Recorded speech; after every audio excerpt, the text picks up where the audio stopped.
Hey all, and welcome back to the Nintendo Switch version of Bayonetta 2. Ah, there you go, I kind of swapped them round. You never know what you're going to get with a HFC playthrough, except for mediocrity. It means basically yes. Richie, you're meant to plug, you're meant to shell, you're not meant to agree. It's because I'm mean like that. I'm going to hold my tongue. Anywho, what can we expect in this part, good sir? It says an ancient civilization, but that could mean any number of things. Well, basically, we have we were trying to get to the gates of hell because we ended up kind of quite low down in terms of where the mountain was, and since we came to save Jean, and we're quite a ways away from getting to the top of the mountain, it makes sense to go to the gates of hell because we're not that far away. So we're going to make a diversion from the mountain to get to the gates of hell, but to do that we need to go through the underbelly of the mountain. And then we're just going to take the 206, that'll take us to the hospital, and then from there we can go to the gates of hell. Pretty much.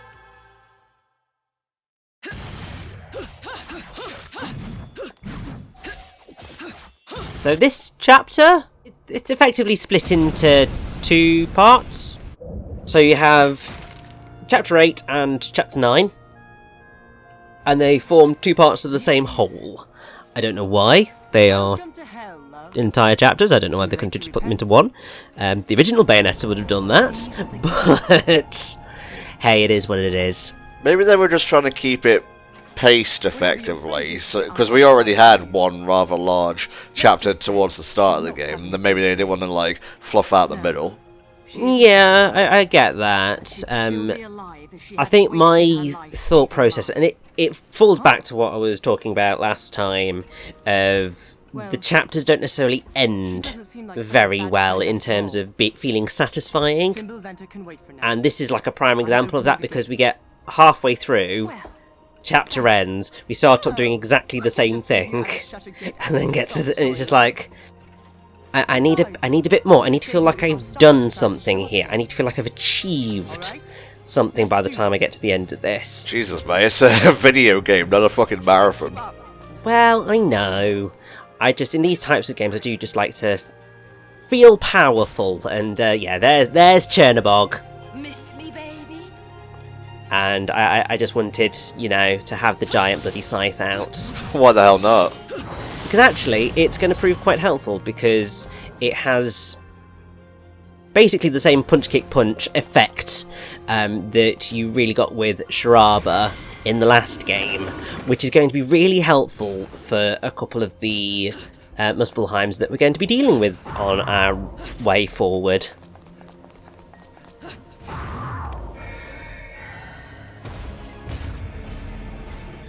What's your name, big fella? You look cool. This is greed. Oh, it's one of the Magnum 7 deadly sins. Yeah, greed's pretty awesome. Noticing that stock sound effect from the first Bayonetta. Be economical. Like, if you got things that are going to work, use them. And again, asset reuse isn't a dirty phrase. If anything, it's, the mark of a truly smart or savvy game developer. The challenge comes in how you reuse those assets. Sometimes it can come across as lazy. Sometimes it is just being smart and not wasting time and energy. I don't need 7 versions of the same tile set, you can work around that by creating a few new assets and, just changing, lighting here and there to give the illusion of new assets. Exactly. And it works. And we have a couple of secrets hidden about this entrance area. So first things first, we hop, skip and a jump over here. You should have been able to see it just as we were sort of entering and coming up. So that's how you're meant to know that this is here. All these rings bouncing about just reminds me, at the time of recording, it is December 9th, and in roughly about 5 hours' time, Video Game Awards 2021 will begin, where we have confirmed knowledge of a Sonic 2 movie trailer and the reveal proper of the next 3D Sonic game. Yes, which, thank God, finally. Just hopefully the 3D Sonic game, most likely Sonic Frontiers, lives up to what we are after. And the Sonic Movie 2 trailer is awesome.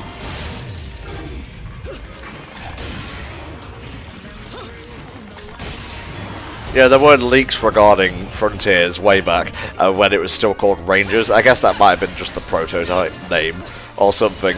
And they weren't exactly flattering, but at the same time, that was a fair while ago. And, you know, while they didn't exactly, you know, completely slate the game, they weren't super positive about it either. So let's just hope that was an early version of it. Yeah.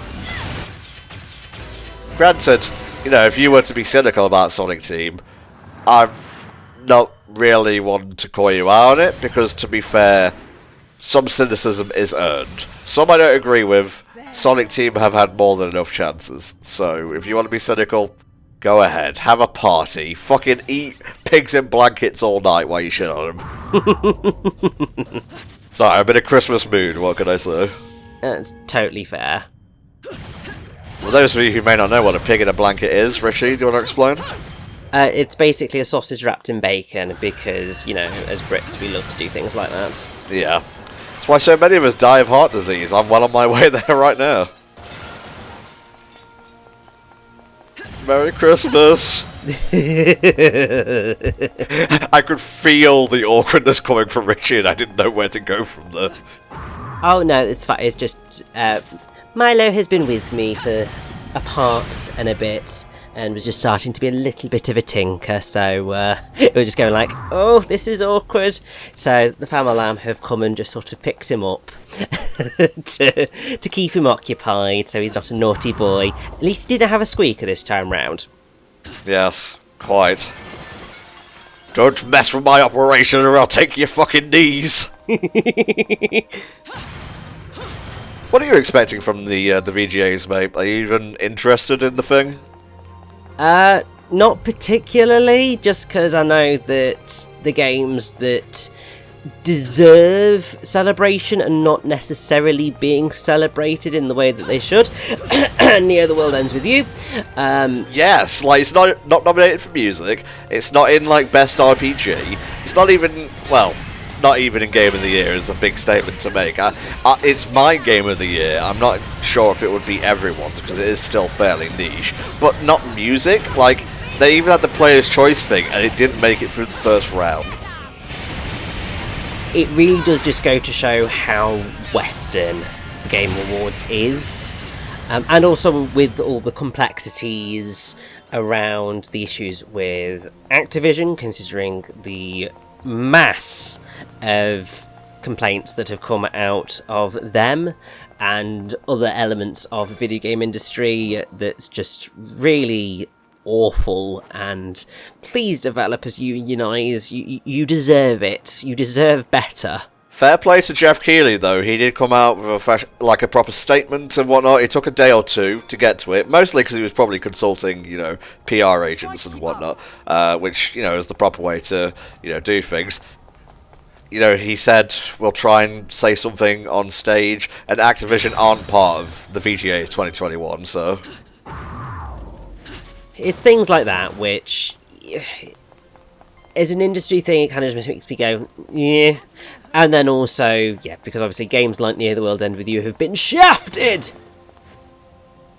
It kind of makes me go, and also it's a ridiculous time for us Brits, so I will just catch up with that and all the news in the morning. That's my plan. Who are you expecting to win Game of the Year, mate? Do you need the list read off? Yes, I will need the list read off because I can't remember it. Alright, so we got Deathloop, which is apparently leading right now. I'm not entirely sure about that. We got It Takes Two. Joseph Fares is coming back to the VGAs. Funny because Take-Two Interactive are currently suing for control of the name, which is fucking ludicrous, and yep. Just another example of shittiness in the game industry, but whatever. Metroid Dread, playthrough currently ongoing. That would be my runner-up game of the year, beaten out by Neo, The World Ends With You. Yeah. Fantastic game. Then we have Psychonauts 2, which for all intents and purposes is apparently great. I haven't played it myself. Ratchet & Clank Rift Apart.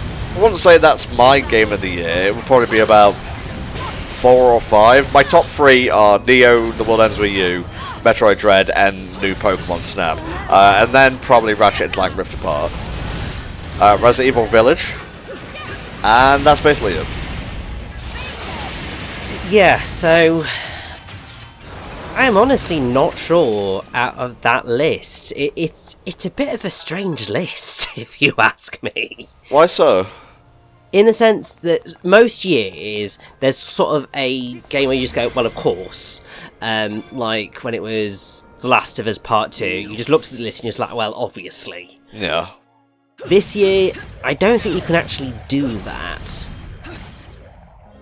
The world-famous Rodons, with demons and guns. For some reason, I've got the feeling it's going to be like Deathloop or something, because we saw that much of it. That it's just like, well, of course it'd win. But then maybe something like Resident Evil Village might, because that was very well received. Things like Ratchet & Clank Rift Apart. I think I would be happy if either Ratchet & Clank or Metroid Dread won. Same, yeah.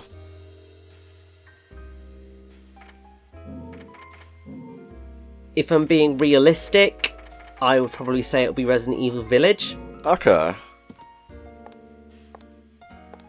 Part of me very much wants It Takes Two to win, to give the massive middle finger to Take-Two, because the two are completely different. It's so clearly different, like, for the love of God.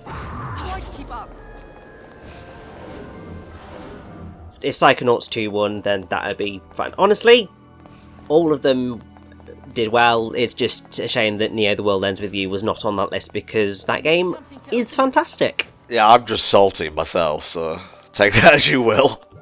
I mean, I'm looking at the games that I played this year that actually came out this year, and yeah, Balan Wonderworld, definitely not Game of the Year. Oh, Jesus. There should be a Razzies equivalent for video games. Yeah, I mean, Balan Wonderworld, nowhere near as awful as everyone was saying it was, but it wasn't exactly fantastic. New Pokemon Snap, obviously excellent.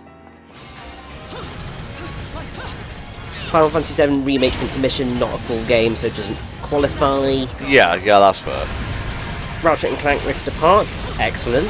Quite very happy with that. It is, but I feel like a sequel could build upon stuff, and especially kind of lacking in terms of, like, you know, stuff at the arena and whatnot. Mostly because it feels like they put their all into the technology first and foremost, which is fantastic, don't get me wrong, but I would love a sequel to just build on this stuff. Ooh. Yes, Allegiance, basically just a super-powered version of the horsey enemies. He's got some cool moves, but as you can see, I'm just loving a bit of Chernobog right now. Hell yeah.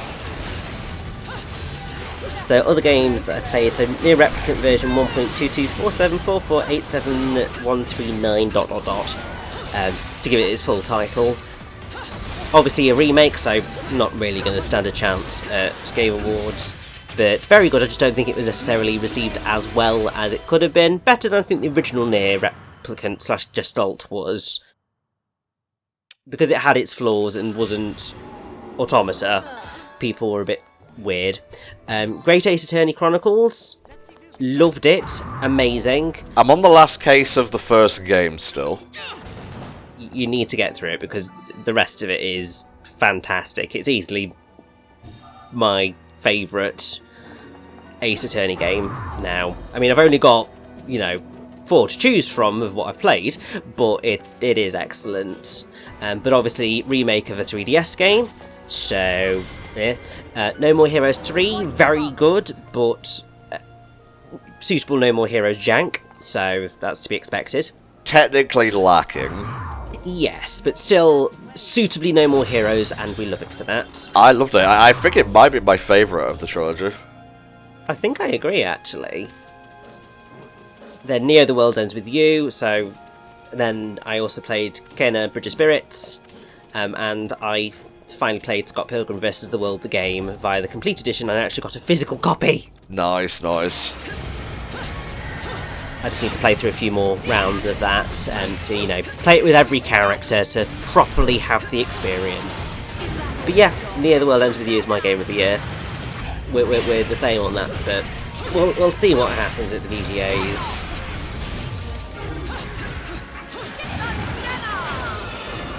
I kind of have to laugh because in Best Score in Music, Marvel's Guardians of the Galaxy is in there, and it says Richard Jacques composer, obviously Sonic lad, but it's mostly a licensed soundtrack, and while all those songs are fantastic and they fit the mood and they enhance the gameplay, you know, is that really fair to have it in there? Because we know the in-game stuff is not what it's being submitted for, it's the licensed stuff.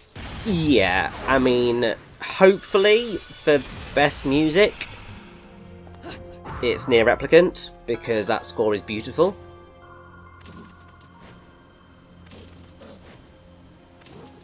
Trying to look at other... Maggie Robertson needs to win for being Lady Dimitrescu from Resident Evil Village. I think that if it's not that, then there is stuff that is wrong with this world. Isn't it Lady Dimitrescu? I've not played the bloody game. So this is rare, me correcting you on pronunciation. I have to take these little victories where I can get them, you know. Now, I have to say, and again, this is salt from Neo Twoey not being there, but Shin Megami Tensei 5 came out like 2 months ago! Yeah, agreed. And also, like, Marvel's Guardians of the Galaxy didn't come out that long ago either. It just feels a bit crappy that so many Japanese games got the shaft in favour of a bunch of Western games. Like, how the hell did Cyberpunk 2077 get any nominations, considering the dumpster fire that released as? Yeah, that's a fucking farce is what that is. Come off it. No. That you do not reward that sort of behaviour and that sort of release with anything close to an award. And knowing the way these things work, of course it's going to bloody win, and that is going to be disgusting. I hope Kenner does well. I would like to see Kenner win a few things, because even though it is a flawed thing, it's an incredible effort. I mean, considering it's come from an indie studio, and it's their debut game, isn't it? Yes, it is. Yeah, like, it's incredible for a debut game. Like, they're just like a few things that I would say, tweak that, tweak that, tweak that, and you've got a stellar experience. There's more quality of life aspects than you'd expect as well. Yeah, so it's just like, it's only small little nudges that would have a massive impact on Kenner. So for a first attempt at a video game, that's just incredible. This is just us talking about the VGAs. Yeah, I mean, to be fair, we're just beating up demons as we try and get into hell. Like... Yeah, like if there was any part, this one is probably one of the better ones to just have a bit of off-topic banter. Oh, exactly. So I suppose my question to you is, of the 5 games that are listed as most anticipated, what would you say is yours? Because I'm sure it's maybe a little bit more challenging for you than it is for me. Breath of the Wild 2. Oh, that's fair. I mean, that's my answer as well. I just wasn't sure whether you'd have an inkling because of God of War Ragnarok. Oh, I'm excited for it, but Breath of the Wild 2 all day, every day, baby. That is totally fair. I mean, obviously, my most anticipated, but also the one that I'm just going, but Clench, please be good, is Bayonetta 3. Maze, AGI and Numa, I have faith in the lad, alright? Well, I mean, Breath of the Wild 2, I mean, Bayonetta 3 is the one that I'm clenching my board. Oh, Breath of the Wild 2, I think it's going to be fine. There'll be some clenching of butts and gnashing of teeth over, again, asset reuse, but Yes. considering there's probably going to be a whole new script and what looks like caves and, you know, the world above and such, I don't think there's going to be any worry about it lacking content or being a refreshing experience. It's not going to be Majora's Mask tier new, but does it really matter as long as the game's good? Exactly. I mean, so other games that since, you know, we're on the topic, that I'm interested in and looking forward to. Obviously, interested by Pokemon Legends Arceus. I'm not necessarily expecting it to be incredible. No, I'm expecting like a strong 7, low 8 at best. Yeah, I'm expecting something interesting. And if it is fun, better than I'm hoping for, brilliant. If it's just okay, fine. Very interested in Forspoken, which is Square Enix's game that's coming out at some point on the PS5. That just looks really interesting and I'm fascinated. Splatoon 3. I still need to finish the story for 2, and I need the Octo expansion as well. Yeah, I've still not played the Octo expansion either. Played the main game and that was fun and brilliant. But yeah, I do need to play the Octo expansion. Breath of the Wild 2, Bayo 3 obviously, Kirby and the Forgotten Land, because, you know, I love a Kirby game. Ooh, yeah. And they've been consistently excellent. Even the ones that you would say are average Kirby are still excellent. So, honestly... You talking about Star Allies here? Yeah. Okay, that's fair. And then, if it is indeed coming out next year, Final Fantasy 16.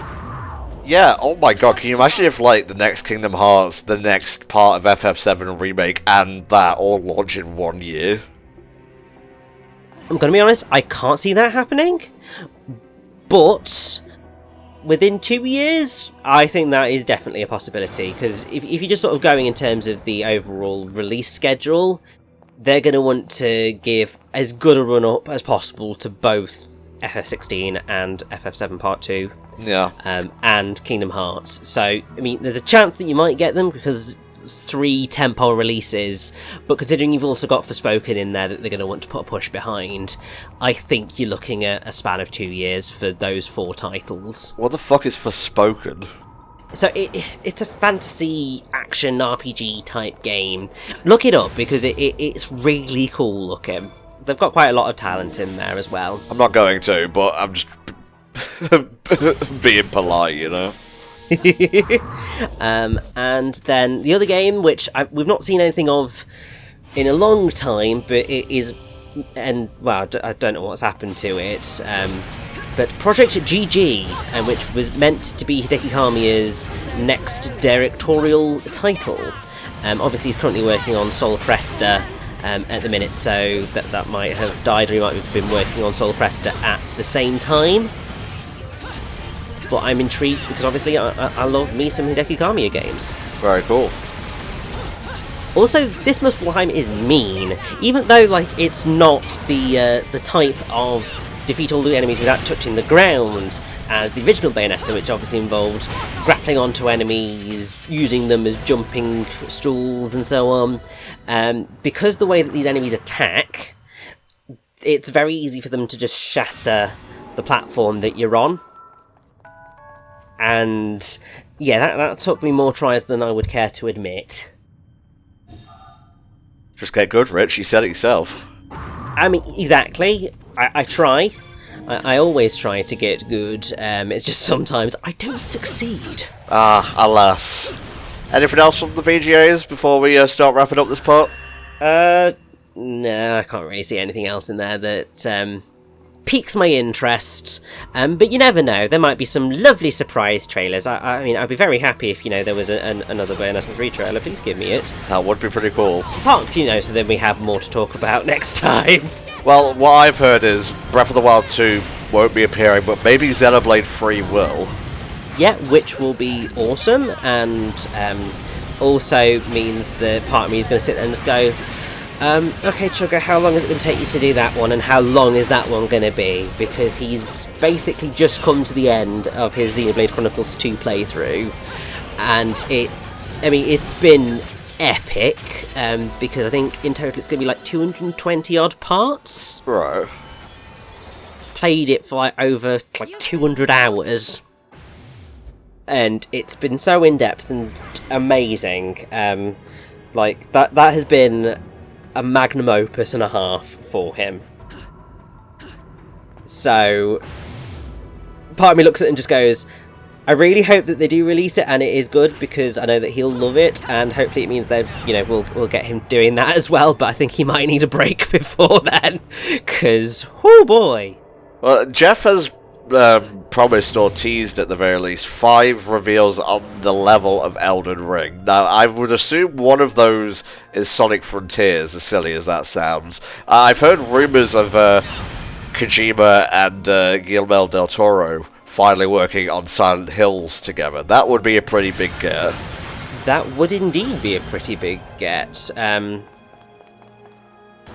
Whether I believe that it'd be Silent Hills or not is a different kettle of fish, because we all know that Konami's going to Konami, and Konami's terrible. Oh, there's a Jeff Keighley tweet here. He says, sadly, I can confirm that Tobey Maguire and Andrew Garfield are not in the Sonic 2 trailer. Oh, damn it. What's even the fucking point watching, though? You know what would have been better? If he'd said that Jason Griffith and Ryan Drummond and Roger Craig Smith are not in the Sonic trailer, because then everyone would have gone, wait, what? No, you are playing with fire. Do not weaponize the Sonic fan base. I know, because it just thinking, obviously it wouldn't happen. It should happen. It's not going to. But that would be the same reaction that people would have had initially to the concept of No Way Home and the thought of Tobey Maguire and Andrew Garfield being in it, which, at the point of recording, we are not that far away from finding out for definite the truth. I'm seeing it 10 days tomorrow, so very much looking forward to that.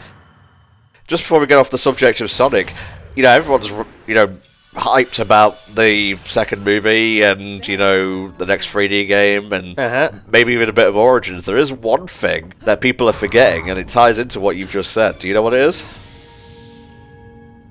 I do not know. Sonic Prime, the upcoming Netflix animation, which is all about multiverse stuff, so... Oh, of course. There is a very big chance, since, you know, it's very voice acting related, because it's a cartoon, that we could get the other Sonics in there.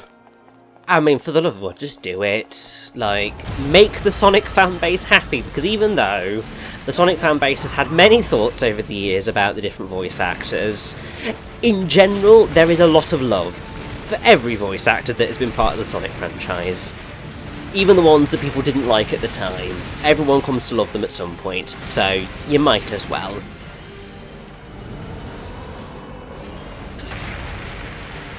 Also, I love how that is just like, yes, can I get to the end of the thing now? I'm just waiting for you to do your move. Oh, I gotta get out of here. Love the design on that guy, by the way. I think we'll be seeing him more in the next part. Yes, we will.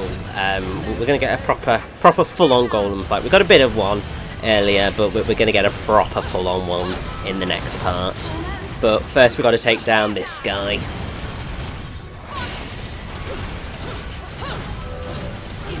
I can't quite remember the name of, but he's like a fire version of Pain. Oh, okay. Call him Heartburn. Yeah, that should be his name. It fits with the negative things vibe. So as I say, is this...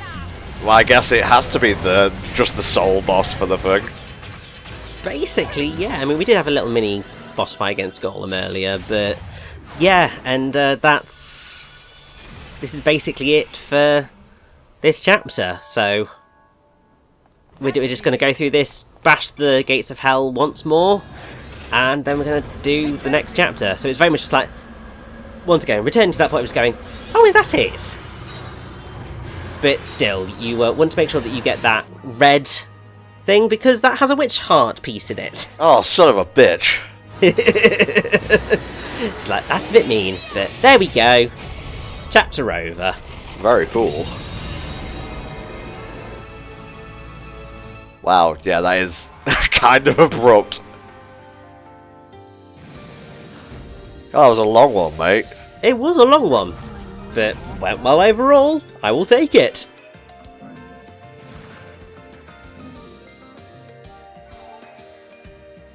Alright guys, we'll see you next time for the continuation of this underworld adventure. See you then.